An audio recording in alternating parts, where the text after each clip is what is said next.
अस्सलाम वालेकुम dear students, कैसे हैं आप सब। उम्मीद करता हूं कि आप सब खैर आफियत से होंगे। तो आज के दिन हम रियल एनालिसिस 1 के रिलेटेड थ्योरम डिस्कस करेंगे। इस थ्योरम में कहा जाता है कि if A and B are bounded sets, अगर ए और बी हमारे पास दो बाउंडेड सेट्स हैं of real numbers, then show that, हमने शो करवाना है कि supremum of A plus B is equal to supremum of A plus supremum of B. और यहाँ पे हमने शो करवाना है कि infimum of A plus B is equal to infimum of A और प्लस इन्फीमम ऑफ बी। ठीक है, तो चलिए आइए हम इनको स्टार्ट करते हैं। सबसे पहले देखें, हम ना थ्योरम नंबर 1 को लेके चलते हैं। तो थ्योरम नंबर 1 क्या कहता है कि supremum of A plus B is equal to आएगी सप्रीमम ऑफ ए और प्लस सप्रीमम ऑफ बी के इक्वल। ठीक है, तो ए प्लस बी का मतलब है कि ए के तमाम एलिमेंट जो है वो बी में ऐड करेंगे। ठीक है, तो जो सेट बनेगा वो हमारे पास ए प्लस बी का सेट होगा। ठीक है, सबसे पहले ना हम ये कह देते हैं कि ए की सप्रीमम फ़र्ज़ की है m1 है, सपोज कर लेते हैं बी की सप्रीमम जो है वो m2 है। ठीक है, और हम एक और सेट ले लेते हैं सी, और हम कहते हैं कि उसकी सप्रीमम जो है वो m3 है। ठीक है, तो ये हमने कह दिया ए की सप्रीमम m1 है, बी की सप्रीमम m2 है, और सी एक और सेट ले लिया जो कि जिसकी सप्रीमम m3 है, और सी सेट किसके इक्वल होगा, ए प्लस बी के इक्वल होगा। ठीक है, तो यहाँ पे लिखा गया है वी डिफाइन ए सेट, हमने एक सेट डिफाइन करवाया सी जो कि ए प्लस बी के इक्वल है। अब ए में ए एलिमेंट्स हैं, बी में बी एलिमेंट्स हैं, तो हमारे पास सी में कौन से एलिमेंट आएंगे, ए प्लस बी वाले। ठीक है, सी में स्मॉल सी एलिमेंट आएंगे जो कि ए प्लस बी वाले होंगे। ठीक है, तो C such that C is equal to, तो सी हमने एक सेट ले लिया जिसमें सी एलिमेंट है इस तरह के ए प्लस बी वाले, और ए से बिलोंग करेगा, बी बी में से बिलोंग करेगा। ठीक है, तो कहने का मतलब ये है कि हमने क्या साबित करवाना है, हमने साबित करवाना है कि सप्रीमम ऑफ सी क्या है, ए प्लस बी के इक्वल है ना। हमने साबित करवाना है कि सप्रीमम ऑफ सी की जो सप्रीमम होगी वो supremum of A plus supremum of B के इक्वल होगी। यानी कि दूसरे अल्फाज में अगर मैं आपको बताऊं तो हमने क्या साबित करवाना है, सी की सुप्रीमम कितनी है, m3 है, यानी कि हमने साबित करवाना है m3 बराबर है m1 प्लस m2 के। ठीक है, ये चीज़ हमने साबित करवानी है। तो ये हमने सेट डिफाइन करवा लिया। अब बाय डेफिनेशन क्या कहती है, डेफिनेशन कहती है कि अगर हमारे पास m3 सुप्रीमम है सी की, ठीक है, m3 सुप्रीमम है सी की, तो m3 जो है ये बड़ा रहेगा या बराबर रहेगा सी के तमाम एलिमेंट से। तो सी के एलिमेंट ए प्लस बी वाले हैं, तो ए प्लस बी आ गया। तो यहाँ से आ गया क्या कि ए प्लस बी से बड़ा रहेगा या बराबर रहेगा m3, और A plus B less than or equal to होगा m3, यानी कि यही चीज़ हमने ये वाली लिख दी है। ठीक है, और फॉर ऑल तमाम एलिमेंट्स के लिए A belongs to A and B belongs to B. ठीक है, अब ये बी इधर आगे माइनस का हो गया, तो A less than or equal to आ गया m3 माइनस बी के। ठीक है, अब ये देखें ये क्या आ गया हमारे पास, A less than or equal to आ गया m3 माइनस बी के, यानी कि ये एलिमेंट जो है, ये आंसर जो है बड़ा होगा या बराबर होगा ए से। तो अगर कोई एलिमेंट जो है तमाम एलिमेंट से बड़ा हो तो वो हमारे पास अपर बाउंड बन जाता है। तो ए क्या है, ए सेट के एलिमेंट्स हैं, ए हमारे पास ए सेट के एलिमेंट्स हैं, तो इसका मतलब है m3 माइनस बी जो है ए की अपर बाउंड आ गई। तो यहाँ पे लिख दिया गया m3 minus B is an upper bound of set A. ठीक है, और सेट ए की सुप्रीमम m थी। सुप्रीमम का मतलब क्या है कि great least upper bound m थी किसकी, ए की। तो ए की लीस्ट अपर बाउंड m1 है, ए की लीस्ट अपर बाउंड m1 है, और upper bound m3 minus B है। ये अपर बाउंड है, ये अपर बाउंड है, ये लीस्ट अपर बाउंड है। तो लीस्ट अपर बाउंड जो है ये less than or equal to होगी अपर बाउंड से। ठीक है, यानी कि लीस्ट वाली छोटी होगी इससे। तो ये हमारे पास आ गया लीस्ट अपर बाउंड है m1। क्यों, क्योंकि हमने सपोज किया था कि ये सुप्रीमम है, तो सुप्रीमम कहते होते हैं लीस्ट अपर बाउंड को। m1 is the supremum of A, यानी कि m1 is the least upper bound of A, ये हमने सपोज किया था। देन हमारे पास लीस्ट अपर बाउंड जो होगी ये छोटी होगी या बराबर होगी अपर बाउंड से।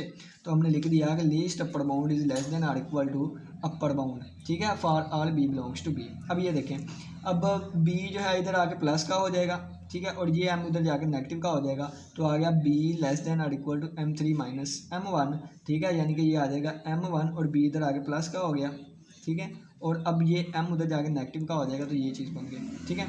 अब आगे देखें, अब m3, अब ये देखें यहाँ पे गौर करें, तो b less than or equal to m3 minus m1, तो एक ऐसा एलिमेंट मिल गया जो कि b सेट के तमाम एलिमेंट से बड़ा है या बराबर है, तो ये अपर बाउंड बन गई। क्या बन गई? Upper bound. ये अपर बाउंड बन गई किसकी? बी सेट की। बी सेट की ये वाली चीज़ अपर बाउंड बन गई है। और यहाँ पे हम क्या के आए थे कि बी सप्रीमम है m2 की। सप्रीमम का मतलब है यहाँ पे हम क्या आए थे? m2 सप्रीमम है b की। तो ये हमारे पास बन गया least upper bound of b, जो आया हमारे पास वो m2 आ गए। b की लीस्ट अपर बाउंड m2 आ गई, और यहाँ पे b की जो अपर बाउंड है वो ये वाली आ गई। तो अपर बाउंड जो है ये बड़ी होगी या बराबर होगी लीस्ट अपर बाउंड से। लीस्ट वाली छोटी होगी अपर बाउंड से, ठीक है। तो ये हमारे पास लीस्ट कौन सी है? लीस्ट अपर बाउंड m2 है, तो लीस्ट अपर बाउंड छोटी होगी या बराबर होगी सिर्फ और सिर्फ अपर बाउंड से, ठीक है। ये वाली चीज़ आ गई। अब ये m1 इधर आगे प्लस का होगा, ये m1 इधर आगे प्लस का होगा, तो आ जाएगा m1 plus m2 less than or equal to m3, और इसको हम 1 का नाम दे देंगे, ठीक है। इसको 1 का, इसको 1 का नहीं, इसको हमने 1 का नाम दिया था, इसको हमने 2 का नाम दिया था, इसको हम 3 का नाम दे देंगे, ठीक है। तो ये हमने इसको हमने नाम दे दिया, ये देखें 3 का, ठीक हो गया। अब देखें नेक्स्ट है, अब हम क्या करते हैं, 1 और 2 को ऐड कर देते हैं, यानी कि इन दोनों को ऐड करेंगे तो हमारे पास आ जाएगा supremum of A plus supremum of B is equal to m1 plus m2। अब ये क्यों ऐड किया ये मैं आपको बता देता हूँ। पीछे वाले थ्योरम्स जो कि हम करके आए वहाँ पे भी मैंने आपको बताया था कि एक दफ़ा हम लेफ्ट हैंड साइड लेके चलते हैं, एक दफ़ा राइट हैंड साइड लेके चलते हैं। तो पहले मैं लेफ्ट हैंड साइड को लेके चला, यानी कि ये देखिए सी वाले को लेके चला था, ठीक है। अब मैं इस वाली चीज़ को लेकर चलना चाहता हूँ, तो इस वाली चीज़ के लिए क्या करूँगा, ये जो 1 मैंने कहा है और 2 मैंने कहा है, इन दोनों को ऐड करूँगा तो supremum of A plus supremum of B आ जाएगा। तो राइट हैंड साइड बनाने के लिए मैंने क्या कर दिया, दोनों को ऐड कर दिया। तो दोनों को ऐड करूँगा तो ये हमारे पास supremum of A plus supremum of B आ जाएगी, ठीक है। यानी कि यहाँ से अगर मैं बात करूँ तो आ जाएगी supremum of A plus supremum of B, और ये आ जाएगा इक्वल टू किसके, m1 प्लस m2 के इक्वल आ गया, ठीक है। अब m1 इसकी सप्रीमम है, m2 इसकी सप्रीमम है, यानी कि m1 जो है वो ग्रेटर दैन इक्वल टू होगा a के, और m2 जो है ये ग्रेटर दैन इक्वल टू होगा b से। क्यों? क्योंकि ये b वाले सेट की सप्रीमम है। अब a प्लस बी अगर मैं करूँ, यानी कि अगर मैं a प्लस बी करूँ तो ये छोटा है इससे, ये छोटा है इससे, तो इनका सम भी छोटा आएगा इन बड़े वाले के सम से, ठीक है। तो ये हमारे पास रिजल्ट बन गया, ठीक है। क्या रिजल्ट बना कि कितने गया ये वाला, A plus B less than or equal to होएगा m1 प्लस m2 के for all a belongs to a and b belongs to b, ठीक है।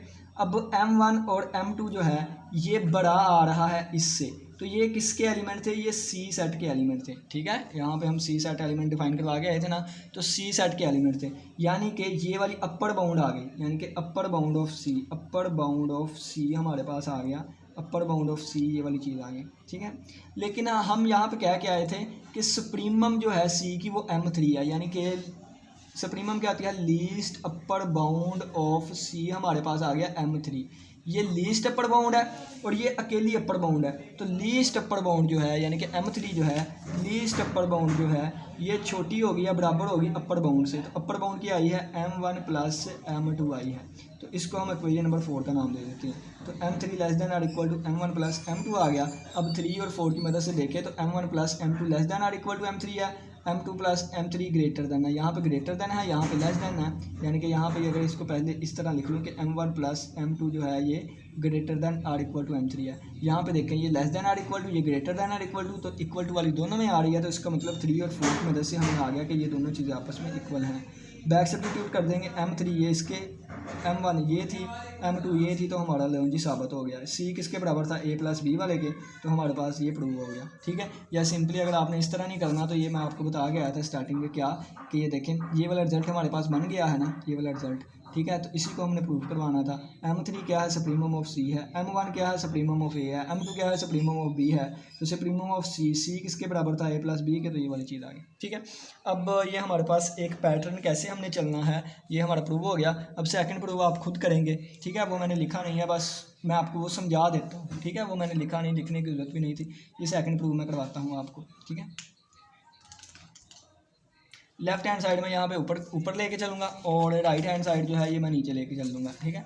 तो चलिए जी पहले लेफ्ट हैंड साइड को लेके चलते हैं। मैंने एक सी सेट डिफाइन करवा दिया, इसमें इंक नहीं है। तो देखें मैंने एक सी सेट डिफाइन करवा दिया जिसमें सी एलिमेंट है सच डैट के सी बराबर होगा ए प्लस बी, और ए जो है ए के एलिमेंट होंगे और बी जो है ये बी सेट के एलिमेंट होंगे, ठीक हो गया। ये मैंने सी एक डिफाइन करवा दिया। अब ये दोबारा यानी कि सप्रीमम ऑफ ए जो है वो m1 है, सप्रीमम ऑफ बी जो है ये m2 है, और सप्रीमम ऑफ सी जो है ये m3 है। इसका मतलब क्या है कि ए सेट के तमाम एलिमेंट से बड़ा या बराबर होगा m1, ठीक है, और बी सेट के तमाम एलिमेंट छोटे होंगे m2 से, और सी के एलिमेंट कौन से हैं, ए प्लस बी वाले, तो A plus B less than or equal to होगा m1 प्लस m2। तो लेकिन अब तो हमने इन्फीमम वाला प्रूफ करना था ना, तो ये हमारा गलत हो गया। तो इन्फीमम वाले के लिए देखिएगा पहले ही, चलिए जी इन्फीमम के लिए कर लेते हैं। तो इन्फीमम के लिए क्या बनेगा, ए की जो इन्फीमम है, ए की इन्फीमम वो अगर मैं फ़र्ज़ किया इसको स्मॉल m1 का नाम दे देता हूँ, बी की इन्फीमम को मैं स्मॉल बी का नाम स्मॉल m2 का नाम दे देता हूँ, और सी की इन्फीमम को मैं स्मॉल m3 का नाम दे देता हूँ, ठीक है। अगर ये मैंने नाम दे दिए तो इस सप्रीमम की डेफिनेशन के थ्रू ए तमाम एलिमेंट जो हैं ये ग्रेटर दैन इक्वल टू होंगे m1 से, तमाम element greater than equal to होंगे m2 से, और ये स्मॉल m1 m2, ठीक है। और तमाम एलिमेंट जो हैं यानी कि ए प्लस बी एलिमेंट है ना सी के, तो तमाम element greater than equal to होंगे m3 के, ठीक है। पहले इस वाली चीज़ को मैं लेके चलता हूँ, इस वाली चीज़ को, ठीक है, इस वाली चीज़ को। अब देखें बी उधर जाकर माइनस हो गया तो आ गया ये वाली चीज़ m3 माइनस बी, ठीक है। अब ये क्या साबित कर रहा है कि ये हमारे पास अपर बाउंड है किसकी, ए सेट की, ए सेट की अपर बाउंड है, ठीक है, क्योंकि ये ए का एलिमेंट है ना, तो ये हम अपर बाउंड नहीं लोअर बाउंड है, ठीक है, यानी कि ये लेस देन है ना, तो लोअर बाउंड। अब हम इन्फीमम को लेकर चल रहे हैं, ये लोअर बाउंड है ए की, ये ए की लोअर बाउंड है, और ए की जो इन्फीमम थी वो ये थी। इन्फीमम का मतलब क्या होता है, इन्फीमम का मतलब मैं यहाँ पे लिख देता हूँ, इन्फीमम का मतलब होता है ग्रेटेस्ट लोअर बाउंड, ठीक है। तो ग्रेटेस्ट लोअर बाउंड ए की m1 है, ठीक है, ग्रेटेस्ट लोअर बाउंड ऑफ ए हमारे पास कितनी है, m1 है। तो ये देखें ग्रेटेस्ट लोअर बाउंड m1 है, लोअर बाउंड ए है, तो लोअर बाउंड छोटी होगी ग्रेटेस्ट लोअर बाउंड से, तो ये m3 minus be lower bound छोटी होगी या बराबर होगी ग्रेटेस्ट लोअर बाउंड से, ये वाली चीज़ होगी, ठीक है। अब ये बी उधर जाकर प्लस होगा तो हमारे पास आ जाएगा m3, और बी उधर जाकर प्लस हो गया, ये इधर आके माइनस हो गया, तो आ जाएगा m3 माइनस m1 है, और less than or equal to B, ठीक है। ये वाली चीज़ आ गई हमारे पास, ये वाली चीज़ आ गई। अब यहाँ पे देखें कि अब बी एलिमेंट से छोटी ये वाली चीज़ें आ गई, तो इसका मतलब क्या है, ये हमारे पास लोअर बाउंड आ गई किसकी, बी सेट की लोअर बाउंड आ गई। और अगर हम बात करें m2 की, तो m2 हमारे पास ग्रेटेस्ट लोअर बाउंड है, तो m2 हमारे पास ग्रेटेस्ट लोअर बाउंड है किसकी, बी की, ठीक है। तो ये हमारे पास लोअर बाउंड है, ये ग्रेटेस्ट लोअर बाउंड है, तो ग्रेटर वाली चीज़ बड़ी होगी, तो m2 बड़ा होगा या बराबर होगा लोअर बाउंड से। लोअर बाउंड क्या आई है, m3 माइनस m1, तो ये m1 इधर आगे प्लस होगा, तो हमारे पास बन जाएगा m2 plus m1 greater than or equal to m3, और इसको हम इक्वेशन नंबर 1 का नाम दे देंगे, इक्वेशन नंबर 1 का नाम, ठीक है। ये हमारे पास यहाँ तक आ गया। अब हम चलते हैं राइट हैंड साइड को लेकर, लेफ्ट हैंड साइड का मतलब हम ये तीसरी चीज़ लेके जाएंगे, ठीक है। अब राइट हैंड साइड को लेके चलने लगे हैं, तो राइट हैंड साइड के लिए हम इन दोनों को प्लस करना पड़ेगा, यानी कि ये हमारे पास आ जाएगा, फिर ये a प्लस बी, यानी कि इसके एलिमेंट्स ए है, इसके एलिमेंट्स बी हैं। तो अब ये देखें कि a जो है ये greater than equal to m1 है, b जो है greater than equal to m2 है, तो इनका जो सम आएगा वो भी ग्रेटर दैन इक्वल टू होगा m1 प्लस m2 के, ठीक है, m1 प्लस m2 के। अब ये किसके एलिमेंट है, ये c के एलिमेंट थे, किसके, c के, तो फिर c के एलिमेंट्स तमाम बड़े हैं इससे, तो ये हमारे पास लोअर बाउंड आ जाएगी किसकी, c की, किसकी लोअर बाउंड आ गई, सी की लोअर बाउंड आ गई। तो m1 स्मॉल m1 प्लस, ये इस तरह इस वजह से कर रहा हूँ, ये आपने खुद नीट में करना है सारा, ठीक है। तो सी की लोअर बाउंड हमारे पास ये आ गई, और सी की जो इन्फीमम है वो ये है। इन्फीमम का मतलब ये है कि सी की जो ग्रेटेस्ट लोअर बाउंड है, ठीक है, इन्फीमम ग्रेटेस्ट लोअर बाउंड होती है, ग्रेटेस्ट लोअर बाउंड जो सी की है वो m3 है। तो ग्रेटेस्ट लोअर बाउंड सी की m3 है और लोअर बाउंड सी की ये है, लोअर बाउंड लेस देन होगी ग्रेटेस्ट लोअर बाउंड से, तो ग्रेटेस्ट लोअर बाउंड बड़ी होगी या इक्वल होगी लोअर बाउंड से, तो आ गया m1 प्लस m2 और इसको हमने 2 का नाम ले लिया। अब वन में वो कहता है कि m1 plus m2 less then है m3 से, और यहाँ पे वन में वो कह रहा था कि m1 plus m2 greater than है or equal to m3 less than or equal to m3, तो 1 और 2 की मदद से इक्वल वाली इनइक्वालिटी फुलफिल हो जाएगी, तो हमारे पास आ जाएगा m1 plus m2 equal to आ जाएगा m3 के। ठीक है, तो m1 क्या था, m1 हमारे पास इन्फीमम ऑफ a थी, तो ये आ गया infimum of a, plus m2 क्या था हमारे पास इन्फीमम ऑफ b थी, तो ये आ गया इन्फीमम ऑफ b, और ये इक्वल टू किसके आ गया, m3 किसके इक्वल था, इन्फीमम ऑफ c, और c किसके इक्वल था, c हम क्या के आए थे a प्लस बी वाले के इक्वल होगा, तो यहाँ से हमारे पास आ जाएगा infimum of a plus B, तो ये हमारा साबित हो गया। अब ये नीट में आपने खुद करना है, क्या साबित हुआ कि infimum of a plus B equal to आ गया infimum of a plus infimum of b। उम्मीद करता हूँ कि आज के लेक्चर की समझ आए होगी। किसी बच्चे का कोई भी क्वेश्चन हुआ तो लाजमी पूछिएगा। इसी के साथ इजाज़त दें, अपना बहुत सा ख्याल रखिएगा। अल्लाह हाफिज़, अल्लाह निगहबान।